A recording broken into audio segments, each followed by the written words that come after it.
Welcome to another episode of the Edmonds Moms Room Podcast. I am Dr. Allison Feldt, your host and owner of Body Motion Physical Therapy. And today I have the ultimate pleasure of chatting with Kenna. And she is just an amazing human. But she is here to share her birth story and to tell us, really just give anyone who's hoping to have a vaginal birth and honestly a home birth, to give them some hope, a little bit of tips and tricks, and we're going to talk about what you did during birth and how you prepared. And yeah, thank you for being here. You're welcome. Thank you for having me. Excited to share. Yeah, I don't even know your last name anymore, but we don't have to say it on the podcast. But I'm like, that's so funny. I'm like, because I know you got married since I've seen you. Yes. So yeah, my website and my business for now are still under my maiden name. Okay. So Kenna Cox works. Okay. So is it KennaCox.com? Yes. KennaCox.com. And I don't know, are you taking clients right now? Right now, I am taking a break from doula work because Okay. my son is about 5 months old, but I'll be back to it at some point. Amazing. Yeah. So Kenna has a pretty amazing story. She is a birth doula, and so she helps people have births that they want to have. And one of our paths crossed because you wanted to find out more about pregnant bodies. You really were interested in the pelvic floor. So how did you know that that was such an essential piece of the puzzle? Like, what led you to Body Motion and like our first initial birth prep classes? Yeah, well, so we met before I was pregnant. Just through my work as a doula, I went to a women's networking event here in the area, and I actually honestly didn't know much at all about the pelvic floor, about the importance for birth, even as a doula. So that's it. That says a lot. But most doulas don't. That's what I'm Yeah. kind of getting at. Is like you made yourself like, if we had a certification for pelvic floor birth doula, you would own it because you embraced the education. You came to a ton of different coursework that we put on. Yeah, so we met at that networking event and we Yeah. connected right away. I think you asked me to be on the podcast about my doula work, and then I started coming to your events that you put on in the community about how to breathe the baby out, just because I wanted to know that for my clients and be able to teach them some vital information. And then once I got pregnant, I was like, of course I need pelvic floor PT. I should have probably started before, but better late than never, right? Yeah. And it's a game changer. So, I mean, I love that. Let's talk a little bit about your pregnancy. Yeah. So I started, well, I guess we can start with pelvic floor PT because I started that pretty early in my pregnancy. So my fiance at the time, my now husband, and I had a conscious conception, and baby was ready to come in quickly. So he came in our first try, and it was a beautiful surprise. You know, we were thinking, or I at least was thinking, it might take a year or so, and you know, after we're married, it'll be perfect. We'll start trying now. So he came in, and it was a really exciting, fun surprise. And so pretty shortly after that, I reached out about pelvic PT, and I think you guys start at 12 weeks doing internal work, Yeah. is that right? So that's about when I started. I want to say like around week 14 or 15, just based on scheduling and stuff. So I came in to the Paulsville Clinic and saw Dr. Riley, and yeah, it was around the same time that I found my midwife. So I knew, being a doula, I knew early on that I wanted to have a home birth. You know, I've just seen some things in the hospital that I didn't want to experience for myself and wanted to avoid that cascade of interventions by just having things as unmedicalized as possible. So being at home is a good way to do that. So yeah, I started seeing Dr. Riley. I think my frequency was like twice a month at first, just whatever I could do financially, and it was amazing, really helpful. That first appointment, I was just like in awe, really, at just what I didn't know about the pelvic floor and feeling things I'd never felt before, and felt a lot of release. I actually got in my car after and just like cried. It felt so cleansing, and like I had released so much. And then next appointments were much easier, and yeah, I just got into the rhythm. I always looked forward to those. She was super helpful, and I did have pelvic pain pretty early in my pregnancy, like around halfway through. A lot of like tailbone and pubic bone pain, so she helped with that a ton. So that is a really common thing, like in the beginning. Early, okay. Yeah. Relaxin can peak around 6 weeks. So like your maximum relaxin can be flowing through your body, meaning your joints are going to be that much more flexible and then predispose you to having some pain. Most females have a lot of tension in their pelvic floor and around the pelvis itself. You add in extra flexibility in the joints and everything is just going to tighten to try and stabilize stabilize the joints. So that's a lot of times where this pelvic pain comes from. It's super common, and a lot of times it can feel scary a little bit during pregnancy because you're like, wait, what's happening? Like, especially when it's happening early on. I feel like people, when it's happening early on, you're like, wait, is something going on that shouldn't be happening, right? And so it really can be relieving. And I just love, like, you speak to something that I think a lot of people don't realize and, like, don't validate as much, but there is so much emotional release and, like, spiritual awakening, I want to say. And I don't say that to sound, like, cheesy, but when you have pelvic work done, you let go of, it is a different level of healing. And not everyone wants to do it, right?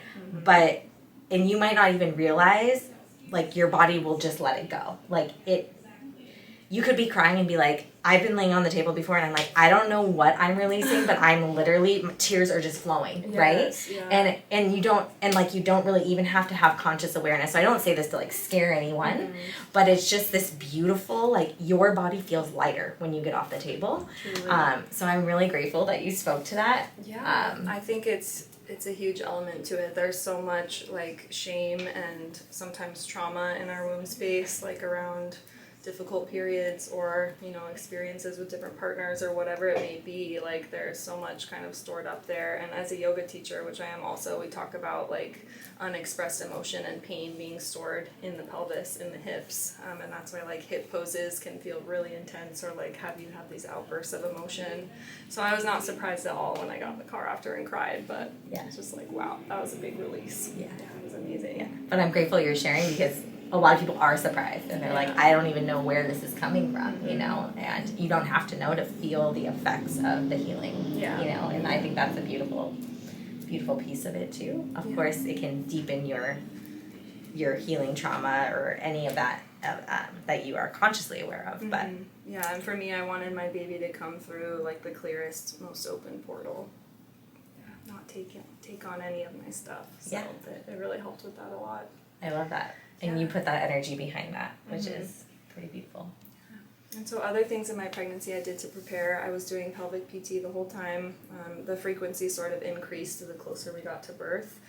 And I was joking with Dr. Riley toward the end, like, I hope baby doesn't come yet so we can get one more appointment in. I think my last appointment was like 4 or 5 days before he was born, which was pretty cool. Other things I did to prepare was just being really intentional. Like, I try and live my life in a pretty intentional way, but especially with pregnancy, like, everything that I was consuming, you know, not just physically and nutrition-wise, like focusing on high protein and whole foods and making a lot of my food at home, but also, like, consumption of media, you know, the thoughts that you're thinking, the stuff that you're watching and listening to, just all of that. I was really protective of my vessel and just wanting to really nurture myself and my baby in all the ways I could. So I did pelvic PT, I did acupuncture, which was amazing. I did some chiropractic care, and then appointments with my midwife. And then to me, like, prenatal care is between all those appointments, what I'm doing for myself and that self-nourishment. So yeah, it was a beautiful time. I loved being pregnant for the most part. Wow. Are we bringing on more babies? Is it too soon to ask that? At some point, yeah. Not right now, but at some point, It's already, I already think about that. I'm like, oh my gosh, you know, when you have a baby, you're so 100% focused on that baby. I think about people with multiple kids. You must have knowledge around this experience, but, like, once you have another one, your focus kind of shifts, and I'm already, like, future grieving for when my focus is going to shift away from my now baby, you know, and he'll be a toddler and I'll have this new baby. It's crazy to think about. Yeah.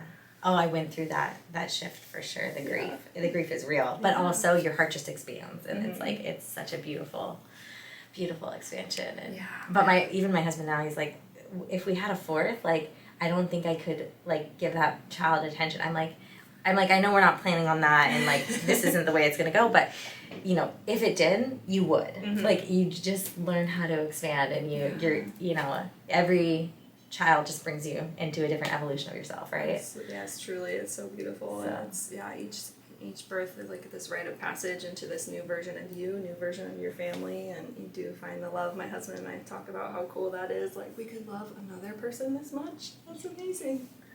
Yeah, it's so special. And just ironic that came up on our walk on Saturday. Oh, so yeah, sweet. I love that. Yeah.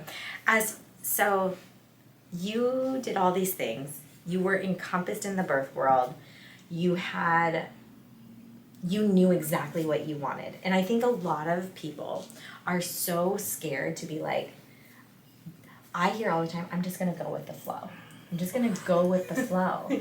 And it's like, if you go with the flow, then whatever doctor is coming into your room or wherever you're deciding to deliver that baby, it's their flow that you're going with. Yes. And so I do think it's important to know and validate, like truly deep down, get to a space that you know deep down what kind of birth you want. Mm-hmm.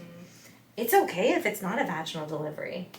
In Brazil, the C-section rate is 55% because people sign up for C-sections. That's their culture. They also have a totally different postpartum culture where they're cared for and served and, and so not saying that C-sections are good. They come with a ton of risks. But I'm just saying, if that's what you want, that's okay to want that. But I think there's like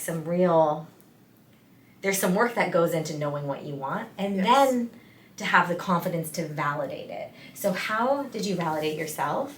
And how could someone else take away from this experience? Like, oh, it's okay that I want to have a home birth, or it's okay that I want to have a vaginal delivery and not tear. Well, my background as a doula definitely helped because one thing I work with my clients on is articulating your ideal birth vision. And I hear also the go with the flow thing too, and it just makes me cringe. Like, I know the intention is good. I appreciate that energy of like being flexible.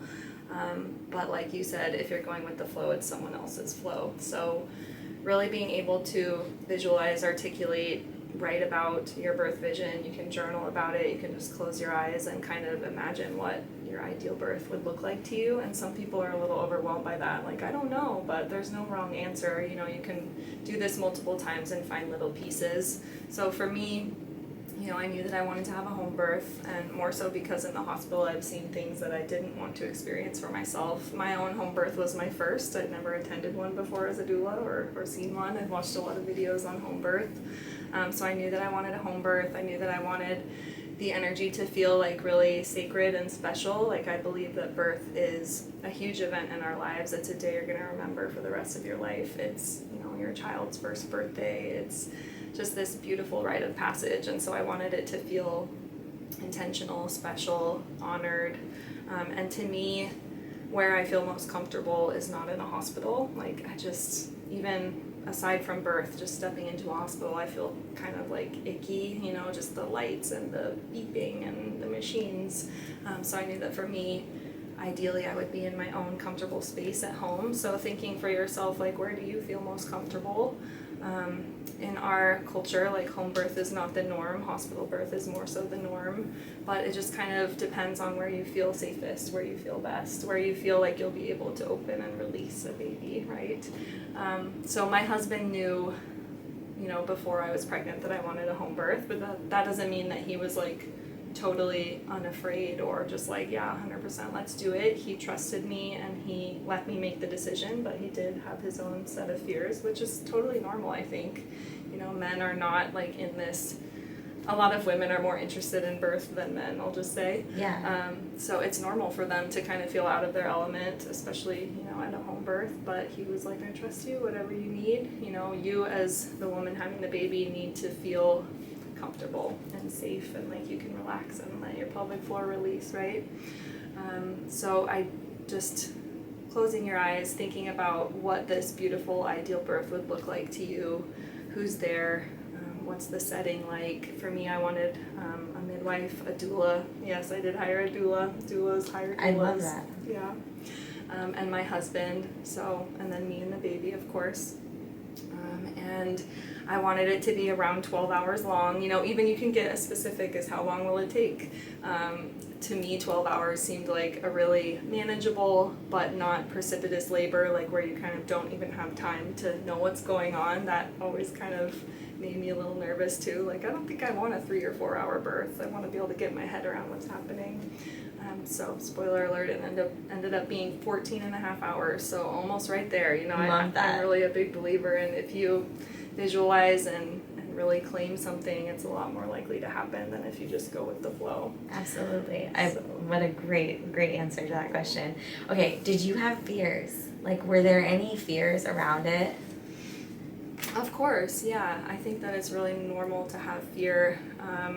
One thing in terms of like how I prepared was around fear and pain. I was really focused on sort of changing my mentality around those two words. And for example, I'll start with pain and then come back to fear. So with pain, that's really, it depends, like, it's in the eye of the beholder, right? Like, what's painful, what's not. So when I had that pelvic pain, I'm doing air quotes around pain, I, instead of calling it pain or saying it hurt, I was calling it discomfort and saying, oh, it's a little uncomfortable, it's not ideal. You know, I was starting to kind of reframe, because it really isn't pain like a broken arm or even like a stubbed toe where it's just searing.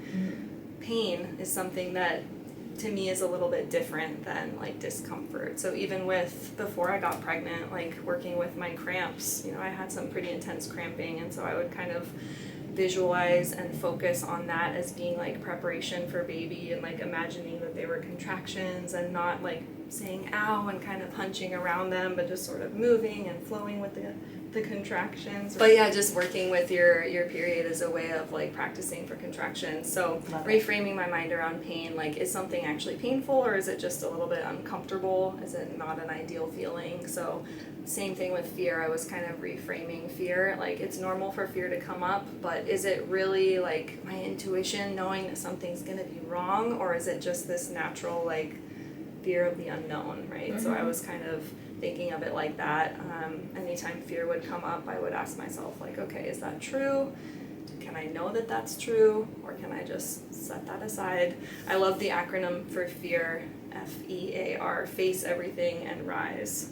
I love so that. So that's kind of how I approach the fears that would come up, and, you know, just standard things like, and things go wrong in hospital births too. So it's, I think the fear around birth is kind of general regardless of where you're going to be giving birth, but just, you know, is my baby going to be okay? Am I going to be okay? Is it going to be really long and painful, and am I going to be able to handle it? You know, all those thoughts. But I had like a deep knowing actually that everything would be okay, that I'm healthy, I'm safe, my baby's healthy. I can handle anything, you know, one moment at a time. So yeah, it was interesting to work with fear and work with fears around pain and other things that come up. Yeah, and I think that's beautiful and so positive. And in the same vein, can you also reframe the fear of like, well, what if that did happen? Like, we're all gonna be okay in the end. You know, or is that serving me? Like, you know, certain events. So it's like, I think that's how you almost fight some fear for birth. It's like, okay, well, if that does happen, we're going to be okay still. Yes. You know? Yeah. And at the end of the day, that's like any life event, right? Anything we fear. It's like just having that unknowing belief, whatever the universe is giving me, it's serving me. Yes. It might not always be the outcome you want right away, but it's serving me, you know? And I think, you know, so it's just another way to be like, no, like, no matter what, we're all going to be okay. Yes, it's like when you get in your car, you know, are you scared every time that something's going to happen? Yeah. Like, it's more dangerous driving your car than having a baby. So, Absolutely. You know, to me, I view birth as a natural biological event. Like, it's interesting to me, actually, that it's so common for birth to happen in hospitals, because in my mind, like, a hospital is where you go when something's broken, or when you have a bad accident, or, you know, you need surgery, that sort of thing. If you're really sick, well, pregnant women aren't sick. You know, especially if they're having a beautiful, healthy pregnancy, getting their work done and doing what they need to do. So, yeah, I just would reframe ideas around fear, like you said, knowing that everything in the end is going to be okay, and thinking about the, you know, generations and generations of women before me in my lineage who have done this, and only in recent generations were they in a hospital. So I knew that the hospital was a backup plan if needed, but I didn't focus on the fear of something going wrong so much as just trusting birth and trusting my body and trusting the work and preparation that I'd done, and knowing that whatever outcome would be okay. So can I put words in your mouth and say that do you think the body motion birth preparation protocol, like working with Dr. Riley, doing the work, because pelvic PT is very different protocols that we use to prepare for birth. A lot of people don't even do any internal work. And so it's completely different. Do you think that eased some of your fear just to give you the confidence that your body, like you pretty much did everything you possibly could to help fight that fear, or just come to birth as prepared as you knew you could be? Definitely. It did help me feel like I was doing, because we all as women want to do everything that we can for the outcome that we want. Like we want to prepare and be organized and do all the things we can do rather than just hope. So yes, for sure, it definitely helped me. When you're getting the internal work, it's almost like a meditation. Like the therapist is talking you through breathing and visualizing, relaxing, and it helped so much in the birth process. And spoiler alert, I did not tear, so yeah, it definitely helped. Take us through your labor. Okay. The best part. Yeah, it's so fun to share this. Okay, so I guess the fear tying into coming into labor, I have to share for anyone local, or even if you're not, you might find it interesting. We have some tendency for high winds in this area and big storms. And there was a storm I'd never heard of before called a Bomb Cyclone back in November. And I live out in the woods with my husband, across the water from Edmonds and Seattle. And we lost power for 3 days at our little house in the woods where I was planning to give birth. This was when I was 41 weeks pregnant. So yeah, not ideal. And, I had my moment of like crying and grieving that I might not be able to have a home birth. He could come at any moment and we didn't have power. We ended up borrowing a generator on day 3, but before that the house was 40 degrees and I was just all bundled up. We were cooking outside on our little camp stove. It was crazy to be 41 plus weeks pregnant at that point. So another thing during the pregnancy is we would talk to the baby a lot, bond with them while they're still in the womb. The birth is not just you doing something, it's you and the baby working together to have baby be born. So bonding with them, having them know your voice is really special. So my husband would talk to the baby every day. We were talking to him saying, please stay in there, it's really cold in the house, like hang out for a few more days till we can get things back in order. And he did. So we were out of power for 3 days. I kind of grieved the possibility of maybe having to birth in someone else's home or backup plan in a hospital, and just knowing like, okay, whatever happens, it'll be fine. I'll make it work. We got power back for 2 days and then he had a birthday. So let's see. I love that. Yeah. The universe had you. Yes. Yeah. I really got this initiation of trusting. Yeah. Right before. So that was helpful, I think, in the end. Yeah. And little baby did what we asked and stayed in the womb a couple more days. So contractions started. How did your labor onset? And then Yep, so I was 41 weeks and 5 days, and I woke up at 3:30 in the morning and just kind of suddenly jolted awake, and I thought to myself, I wonder what woke me up. So I got up to go to the bathroom and came back to bed, and a few minutes later I felt what probably woke me up the first time. So I started to feel sensations in my lower back. And it reminded me of period cramps, but instead of cramping in the front of my uterus, it was in my back. I was like, oh, interesting, okay. Well, let me just try and go back to sleep. So I was lying there, and I noticed that they were coming pretty regularly, not like all the time, but I didn't use a contraction timing app, but I would sometimes just glance at the time at the beginning of one and then the beginning of next, and I noticed that they were about 10 minutes apart. So from the start, about 10 minutes apart and consistently happening. My husband was sleeping in the guest room because at that point in pregnancy I was like a terror to sleep with, just thrashing around and kind of tough to get comfy. So I was just in there on my own. I turned on the salt lamp and was just kind of moving around in bed. I wanted to go back to sleep, but I just couldn't sleep. They were waking me up. So I just rested. I know, as a doula, I tell clients, like, rest as much as you can in the beginning. Of course, I didn't know, like, is this truly it, or is it, gonna stop? But let me just rest as much as I can. So for about 2 hours, I was just on my own in my room. Every 10 minutes on the dot, pretty much, they were coming. So I kind of thought, okay, this is happening regularly. I think this might be his birthday. Once it hit about 5:30, I remembered, like, okay, I should eat something. Like, if this is on, I need a good breakfast. So I snuck into the kitchen. I made some eggs and French toast with my homemade sourdough. You want, like, a good complex carb and some protein if you can stomach it. So I sat down to my breakfast, and I didn't quite finish it, which to me was another indication of this is real, because I always finish my plate. I love food. So yeah, I didn't quite finish the breakfast, but I did a pretty good job with it. And I went back into the bedroom, and so this is around 6 a.m. now. My husband's still sleeping.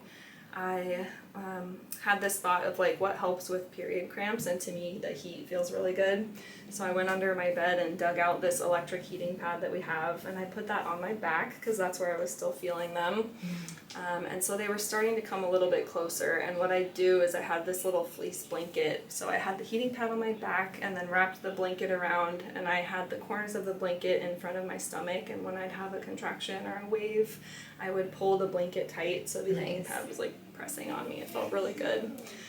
So I did that. Good little hack. Yeah. Thanks for sharing. If you have a heating pad, and that works.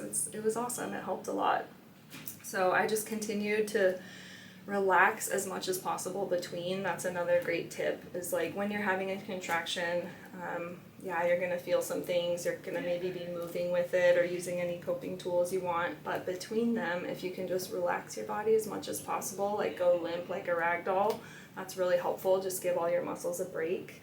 So I was lying in my bed. I'd go from, like, hands and knees to child's pose, lying on my side, just kind of moving around, and then resting as much between. Were you doing the pelvic floor breathing that we teach? Were you doing that the entire time? Yes. So focusing on breathing down into the pelvis, and I was really focused on relaxing and on my breath for sure. Thank you for bringing that up. Yeah, breath's a big part of it. I'm going to ask you another question that I feel like someone's going to be like, why didn't you ask this?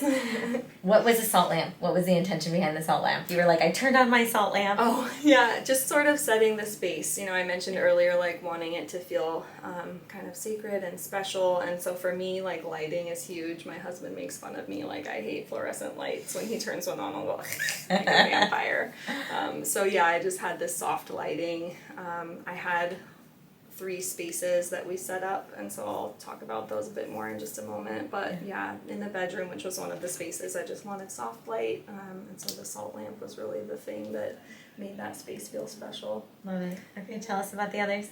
Yeah, so it's coming up on about 7:30, so 3:30 is when I woke up, and it started about 7:30. My husband wakes up and pops in to check on me and sees, like, oh, what's going on? I told him, I think we might have a birthday today. So he immediately goes into cleaning mode and starts cleaning the whole house, doing all the dishes, cleaning the bathrooms.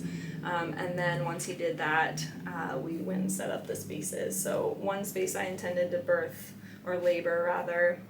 I wasn't really, so here's something about going with the flow. I gave myself options of stuff I might like, but I wasn't really attached to any one place or any one thing. I had my ideal vision that was a little bit general. Like, I wasn't super specific on every little thing, like I must have a water birth, or I must, be able to use the shower. I was flexible.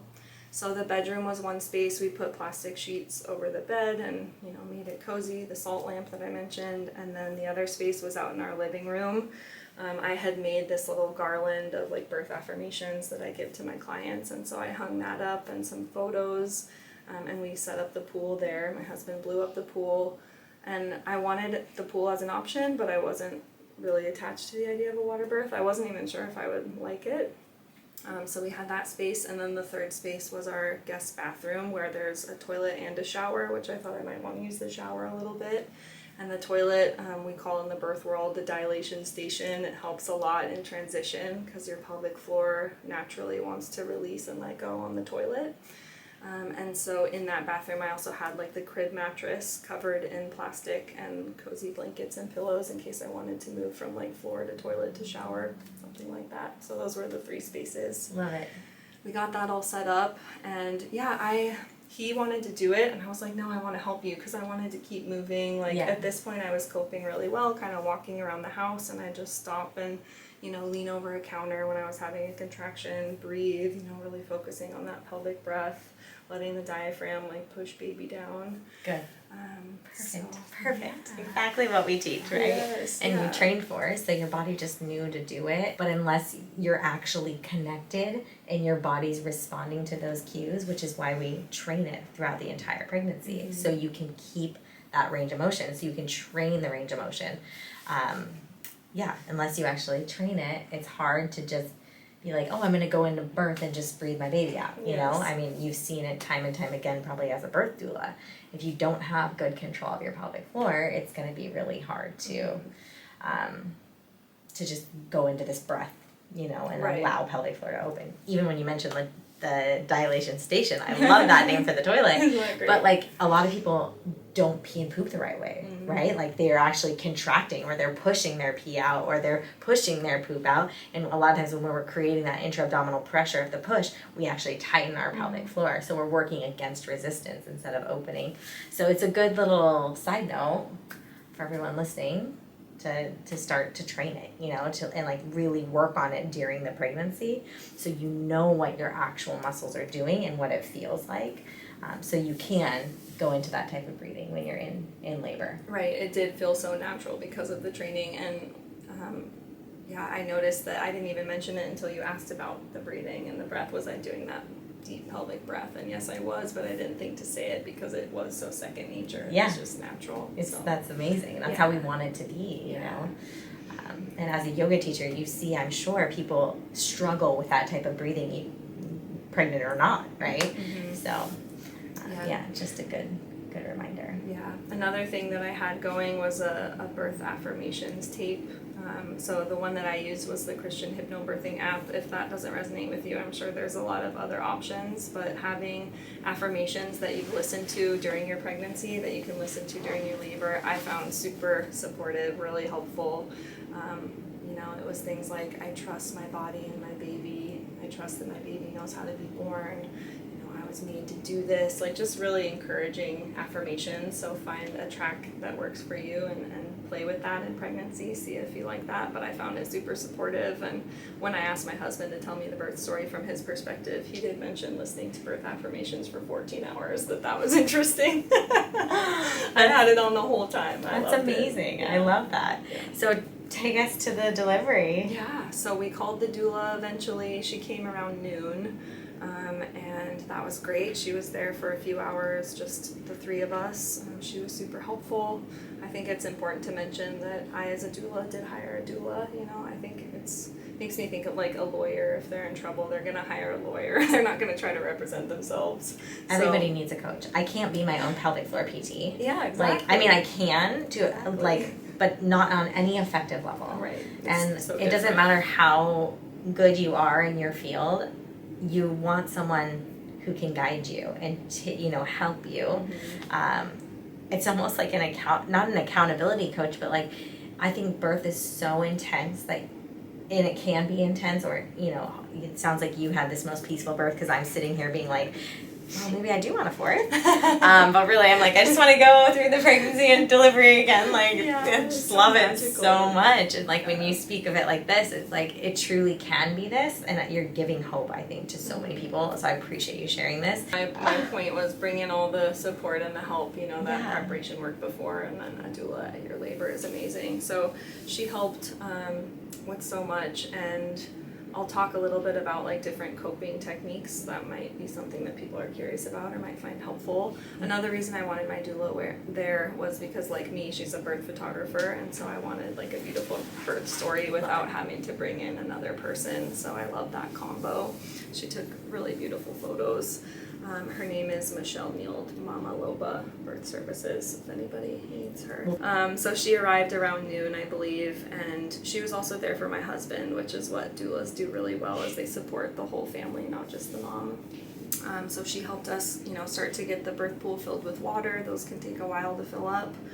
She was doing some counter pressure on my back. That was lovely. Her and my husband were both doing a lot of hands-on stuff for me. One thing that helped as contractions started to get more intense was shaking. So like having their hands on my low back or even on my thighs and shaking my thigh muscle. That felt so good. Not really something I would have thought of. I think I saw that on a home birth story, and I was like, oh, that came to mind, and it felt amazing. Also, I had, like, you hear about the combs that you can squeeze, and I had that as an option, but I didn't end up using that, and I think it makes a lot of sense why I didn't, because the idea is, like, you squeeze the comb in your palm and you kind of send the discomfort or the pain into your hand versus, like, clenching your pelvic floor or other places of the body. But for me, I was so focused on releasing and relaxing that it didn't feel intuitive to, like, squeeze my hands. So I was focusing on releasing and relaxing the jaw, doing horse lips, this breath that sounds like as you release your jaw, your pelvic floor softens as well. The two are quite connected.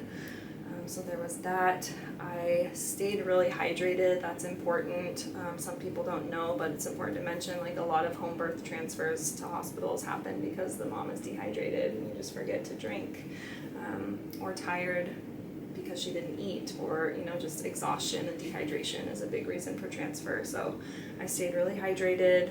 You want to, as you stay hydrated, keep peeing, because if your bladder gets too full, that can get in the way of baby moving down, and you can kind of forget to pee. So drink and pee. Those are some good tips. The doula was there a couple hours, and then the midwife showed up, and she, was bringing her things in, and I had them close the bedroom door. Like, for the most of the time I was in my bedroom, and I wanted to be able to just have this cave and my own space. And so I kind of said, shut the door. I just wanted to pretend like she wasn't there yet, just keep doing what I was doing. At this point, it was getting more intense. The midwife arrived around 3, maybe 2:33. And so at that point I was nearing transition, so things had picked up, contractions gotten closer together, they'd gotten more intense. Transition time, I went to the dilation station. I was on the toilet, and it's funny, I mentioned earlier that bathroom that I had made all pretty, and we had twinkly lights and candles and flowers in that guest bathroom, but I ended up actually laboring on the bathroom, or on the toilet in the bathroom connected to our bedroom, because it was closer, so in the moment I didn't care. I didn't walk the extra 10 steps to go to the cozy, cute space I'd set up. It's funny, the pictures, there's like big thing of toilet paper and a plunger. I'm just like, oh, that's funny. I didn't care in the moment, you're just so in it. My eyes were closed. I didn't care about the lighting. It was kind of funny to think back on. Another thing that I'll mention that's really important is so I mentioned, like, the things that you think and the things that you say during pregnancy. Same goes during labor. Like, I didn't want to say that I was in pain or say ow or say no. So I focused on some positive mantras, and the things that I repeated a lot during labor were yes, yes, yes, yes, yes. And just saying yes, not saying no. And then also, it's good, it's good, it's good, it's good. I kept saying that. And open, open. That was something that I practiced with Dr. Riley during pelvic PT. She was, toward the end, kind of testing my pelvic function while making certain sounds, and like kind of training me to have that low sound and using those vowel sounds. And to me, saying a word felt a lot better than just making a sound. So I was saying open, and also just vocalizing in any way that feels good. I was like getting real crazy there towards transition, like growling and grunting, and just, you kind of sound like a wild animal because you're doing a very primal, animalistic thing. Yeah. Birth is so wild and natural that it's normal to kind of sound like a wild animal. I love that. That's amazing. Yeah. Okay, yeah. So now? Okay, so transition on the dilation station, went to the bed for a little bit, and then the midwife said, you could get in the pool if you want. And I remember thinking, really? It's not too early? Because I hadn't hit this point yet where I thought I couldn't do it or it was too much. And as a doula, I won't anymore. I used to tell people there will be this moment where you'll feel overwhelmed, like you can't do it anymore. Now I'll say there might be this moment, because for me it didn't happen. And later, once I realized I was fully dilated, I was like, wait, but I didn't say I couldn't do it. So that was funny. So I get into the tub, or actually backing up just a little bit, I wanted to mention this because I think it's funny. Right before getting into the tub, I think this really was like the moment of transition where you go from 8 to 10 centimeters, you do that last bit of dilation of the cervix. I had this feeling of my whole body buzzing, like I was on fire with electricity, and it felt very trippy, like psychedelic. And I said to my husband, feel my arm, do you feel me vibrating? I'm vibrating. And he's like, yeah, I feel it. He didn't feel it. It was great. So I go and get in the tub, and it felt amazing. Yeah, I was unsure if I would like that, but the water temperature and pressure just felt so good. I forget the number, but there's a certain amount of like pounds per square inch of pressure when you're in water that deep. So it really does help. It's like a whole body compression, or like a hip squeeze for the whole body that's in the water, basically. So that felt really good.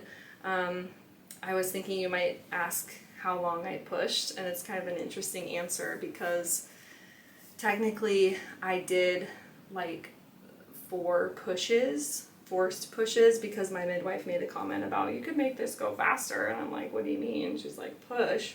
I didn't want to push. I wanted to let my body push on its own. So my body pushed on its own for about 2.5 hours in the tub. That's amazing. And I did like 4 or 5 actual forced pushes, and then I realized, wait, that's not what I want to do. That doesn't feel good.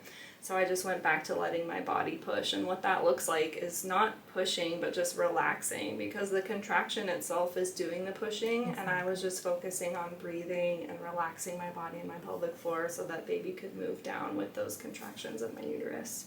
So that went on for about 2.5 hours in the tub, and I was just kind of really intuitively listening to my body and what I needed. I was flailing around in the tub. There's some video, it's funny. I'd go from like my hands and knees to like fling myself on my back, fling myself on my side, over the edge of the tub. I was growling and rah, making all kinds of wild animal sounds and thrashing around in the water. But I didn't feel like out of control or in a lot of pain. I just felt like this energy moving through that I had to just move and vocalize, and truly just relax my body and let it happen. So I was in the tub about 2.5 hours, and at one point I reached up. I didn't want cervical checks, so I reached up to feel myself, and I could feel the bag of waters that had not broken yet, so it feels like this balloon. That was really cool to feel. I did end up getting 1 cervical check. The midwife made a comment about like, let's make sure you're not pushing on a swollen cervix, which was not an issue at all. I didn't have that, but I think she kind of was curious and wanted to check where I was at. So she did 1 check, and then seconds after she finished the check, my water broke. So I was bummed about that. Like, I would have ideally liked to have him stay in the sac if possible. But the waters broke. There was some meconium in the waters, but at that point I was, quite close, and I know that can be a reason for transfer. I think in your case that was because you were earlier in the process. So the water was a bit green, that's how you can tell, but I wasn't worried about it. I knew that we were close, and it's something that I didn't have any fear of, and I think sometimes people are too quick to transfer for that. It depends on the individual case, of course, but I was not worried about it, kept going. And then after the waters broke, I did reach up again to feel, and I could feel his head, coming down further. And I actually said to everyone, people talk about being like in labor land or totally out of it. I really wasn't.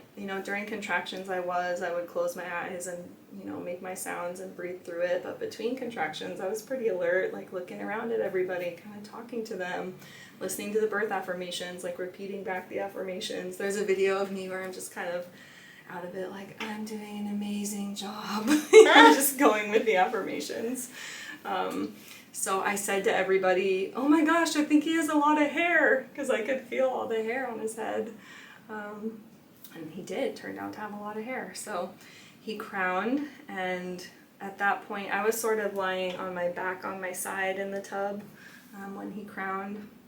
And then once there's a head, I found it really hard to move. Like, I know some people totally switch positions once the baby crowns. I don't know how they do that, because I felt like I could not move around much once he'd crowned. And he took a little bit of time. So my husband told me later that he was like confused about why the baby's head was underwater so long. Like, I feel like I told him that they're totally fine. They're not breathing yet through their lungs. They live in the amniotic fluid, so when they come out into the water, they're still acting as if they're in the amniotic fluid, and then they breathe once they come out of the water. So his head was out. We saw him kind of do the rotation that they do to get the shoulders through the pelvis, and it took a couple minutes of his head being out until he rotated. And then, as they Did he do it on his own? Mm-hmm. Yeah, no one's touching you or guiding you. No one was touching me, and that was part of why I wanted the birth pool, because the midwife had mentioned that if I was in the water, she would be more hands-off, and I really wanted hands off, like nobody touching me and guiding him out.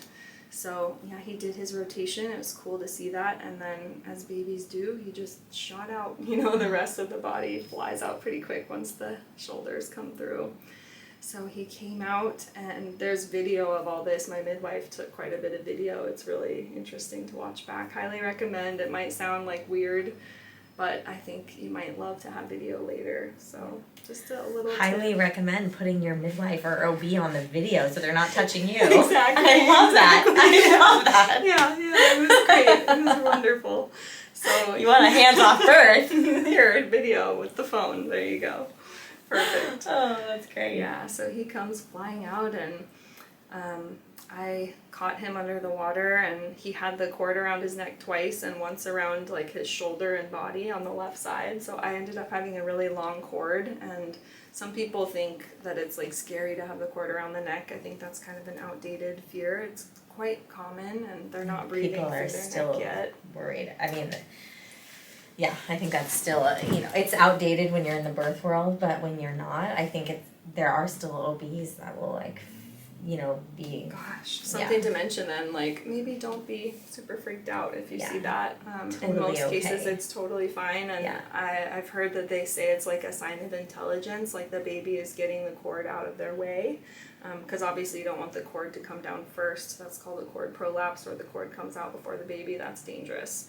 So in wrapping it around themselves, they're sort of getting it out of the way so that it doesn't come out first. So that was cool. We unwrapped the cord from his neck and his shoulder and pulled him up, and he was beautiful. He took a little bit to transition, not a super long time, but he didn't immediately cry.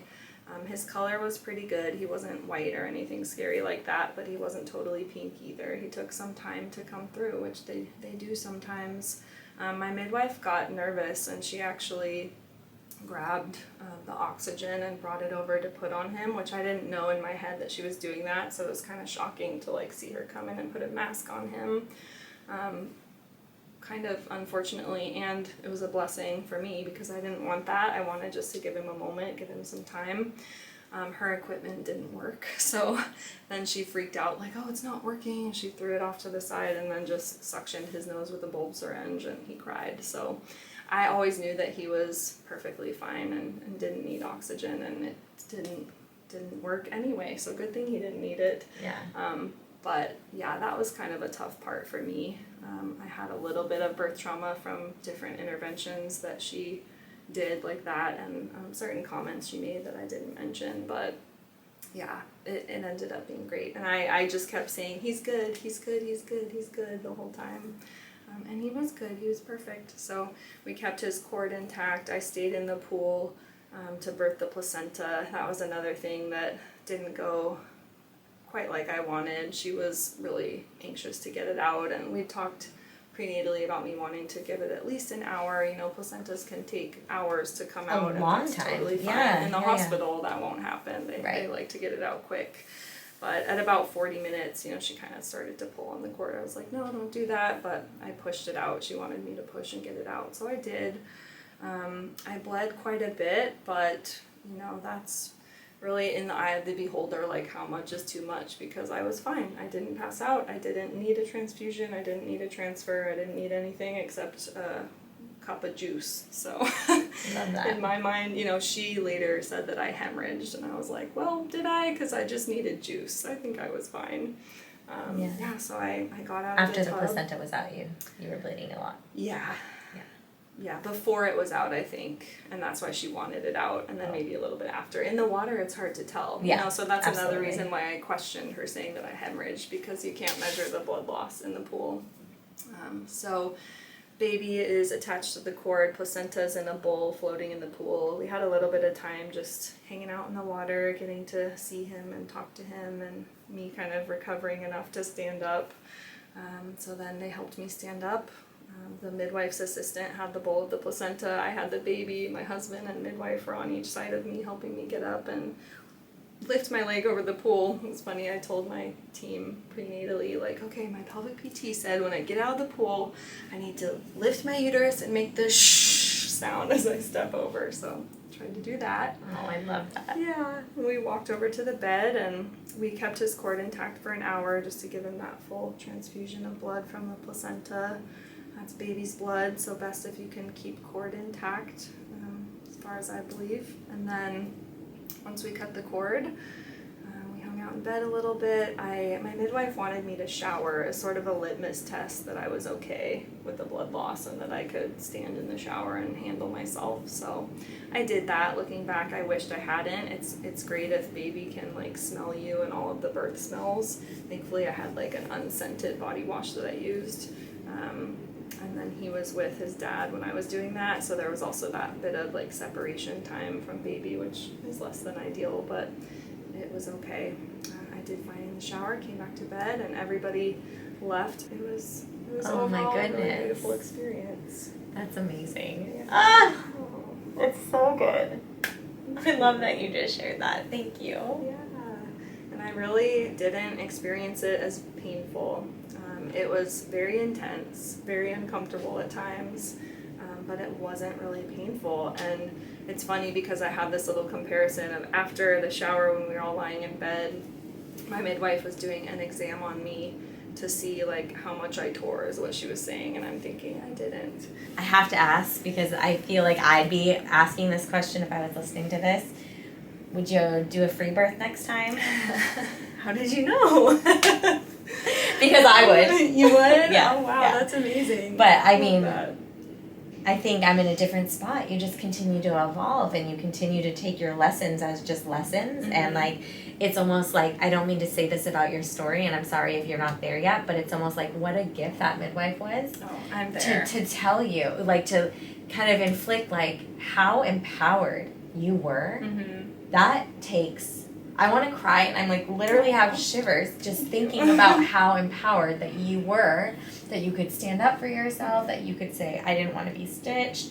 I mean, we talk about on this podcast, we talk about people like getting, like nurses being like, hold your breath and push, and people having to say, no, I don't want that, I don't want that. But then to take it to a whole nother level and be like, no, don't check, I don't want to be stitched, I don't want to be checked. Like that takes a level of empowerment and just total belief in like everything that your body could do and you were capable of. So really, truly, that's just so much, speaks to volumes to how much work you put into being prepared for this. Postpartum was the most difficult for me. Pregnancy was beautiful, the birth was largely amazing, and the postpartum period was actually pretty difficult. I'm doing a lot better now. But yeah, it was tough. He had a tongue tie, so we had some troubles with breastfeeding and had to get his tongue tie released. It was pretty bad, like the tip of his tongue was tied down to the bottom of his mouth so he couldn't latch. So we dealt with tube feeding for a little bit and bottle feeding, and then now he's fully breastfeeding with no problems, no issues. So you kept at it? Yeah, and it was close. You know, there were times where I wondered if it was going to work, but we kept at it. You are a miraculous human. Oh, Going through any feeding issues is so hard. It was so heartbreaking. But to keep your body producing milk during those feeding issues is even like more challenging. It was so tough, and thank God for my amazing husband. You know, he would be feeding the baby with a little tube attached to his finger with the milk I pumped while I'm pumping, and it's just literally pumping every 2 hours in the middle of the night, like waking up. So he was feeding breast milk? Yes, yeah, we always fed breast milk. I pumped like crazy. We have a joke about rage pumping. Like, I did deal with a little bit of anger and rage, I think, because of my midwife and just processing all of that stuff that she did. And so there would be times where I'm just like crying and pumping in the middle of the night. And yeah, we laugh now about rage pumping. We're on the other side, so we can laugh about it now. But the tongue tie was a challenge after like having this home birth and, you know, pretty much unmedicalized, and then we had to take him in for a procedure. It really wasn't that bad. The stretches after the tongue tie were the tough part on me, but he's healed amazing, and every time I feed him, I'm just so grateful that I stuck with it. And, you know, when we were going through those challenges, I was like, I just want to feed my baby, have his little hands on me, and yeah, it's so sweet. I love feeding him. Okay, let's get you back to him. So cute. Thank you so much for sharing. Thank you for being welcome. vulnerable and just truly transparent, because I think that's what helps people the most. I hope it was helpful. I just wanted to share things that worked for me. I view birth as a rite of passage into this next version of you, and in my case, it truly felt like that. Just this role of motherhood, like you're bound to face trials at some point in this kid's life, and so letting the birth just be this initiation and let it wake you up to stand up for yourself and speak up and know what you want. And as you step into motherhood, I hope that your birth can be this fire walk so that you're ready. You birth your way, you mother your way, and you give it your all. Yeah. So, yeah, thank you for having me. Love that. Thank you for being here. Thank you for sharing.